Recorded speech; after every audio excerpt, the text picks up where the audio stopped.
Mtazamaji wa Kishki TV, mara baada ya kumalizika kwa swala ya Ijumaa, khatib katika mimbari ya Anbiya Sharif Abdul Qadir Al-Ahadali ambaye alizungumzia fadhila za istighfar katika lugha ya Kiarabu. Mara baada ya swala alipata nafasi ya kuweza kuzungumza katika lugha ya Kiswahili, kwa maana kutafsiri kile ambacho alikizungumza katika khutba ya Al-Jumaa ya leo, na haya ndiyo ambayo wameyasema.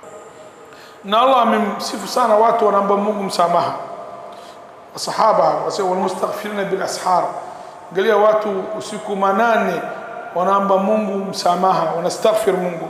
Na wengine nasema wa bil ashari hum yastaghfirun.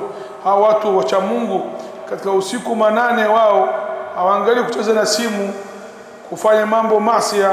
Hapana, hawaangalii filamu. Kwa usiku manane wanamstaghfir kwamba Mungu msamaha subhanahu wa ta'ala. Vile vile tulipata nafasi ya kuzungumza na baadhi ya waumini ambao walikuwepo katika msikiti huu kuzungumza kile ambacho wamekifahamu katika khutba ya Sharif Abdul Qadir Al-Ahadali. Na leo hasa amezungumza namna istighfari na tauba.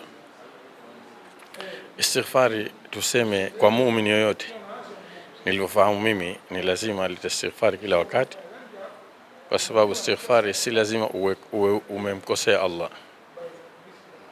Kwa mfano, wakati wa mfano asema ukimaliza swala unaleta istighfar, lakini unatoka katika ibada, lakini pengine katika ibada yako kuna vitu pia umeghafilika pengine, kwa hiyo unaleta istighfar, yani ujumla.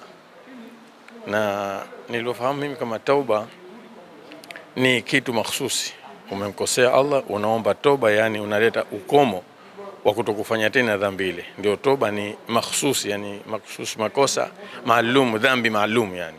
Assalamu alaikum warahmatullahi wabarakatuh. Naitwa Yuraf Amiri, natokea maeneo ya Mtoni Mtongani. Nilivyomuelewa shekhe amezungumzia mada ya kuhusu istighfar na akatoa faida za istighfar, kwamba watu tuzidishe kufanya istighfar na kumtaka msamaha Mwenyezi Mungu ili tufutiwe madhambi yetu. Hotuba tumejifunza mambo mengi. Kwanza kabisa, tukizidisha istighfari kwanza inatufungulia milango ya riziki.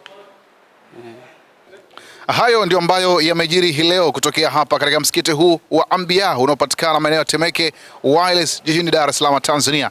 Nikiripoti kutokea hapa, mimi ni mwana wa Mali Mashi. Bye bye.